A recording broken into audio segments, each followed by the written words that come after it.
सूबाई वज़ीर नासिर हुसैन शाह चयो आहे त इरसा में बदमाशी कई पे वञे। 91 वारो पाणी ठाह क़बूल नाहे पर उन ते बि अमल न थी रहियो आहे। सिंध जी राजधानी कराची में मीडिया सां गुफ्तगू कंदे नासिर हुसैन शाह जो चवणो त पाणी जे मामले ते सिंध सां ज़्यादती थी रही आहे। उन चयो त इरसा में सिंध जे मेंबर सां ग़लति वर्ताव कयो वियो। सिंध जे मेंबर सां ग़लति रवैयो अख़्तियार करण जी मज़म्मत कजे थी। उन चयो त सिंध जी गैस सॼे मुल्क में वञे थी। असां त कॾहिं एतिराज़ नाहे कयो। गुड्डू सखर ऐं कोटड़ी मां पाणी खोट जूं दाहूं अची रहियूं आहिनि। गुड्डू का जो काश्तकार है वो भी पानी की शॉर्टेज की शिकायत कर रहा है, सखर बैराज का भी कर रहा है और कोटड़ी बैराज का भी कर रहा है।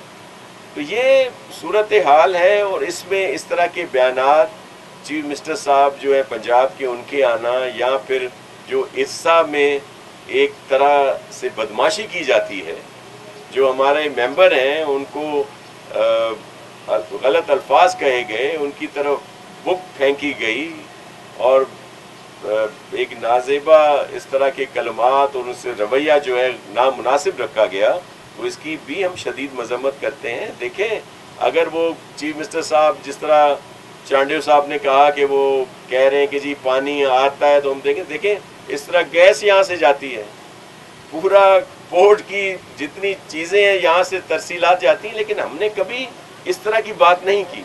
हम पाकिस्तानी हैं और चेयरमैन बिलावल भुट्टो जरदारी साहब ने हमेशा पाकिस्तान की बात की है।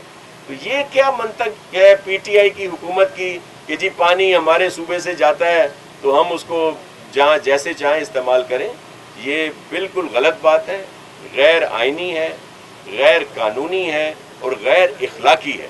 तो इस तरह की जो बात आई है पीटीआई की गवर्नमेंट की तरफ से, ये बहुत ही नामुनासिब है, इसकी हम शदीद मजम्मत करते हैं।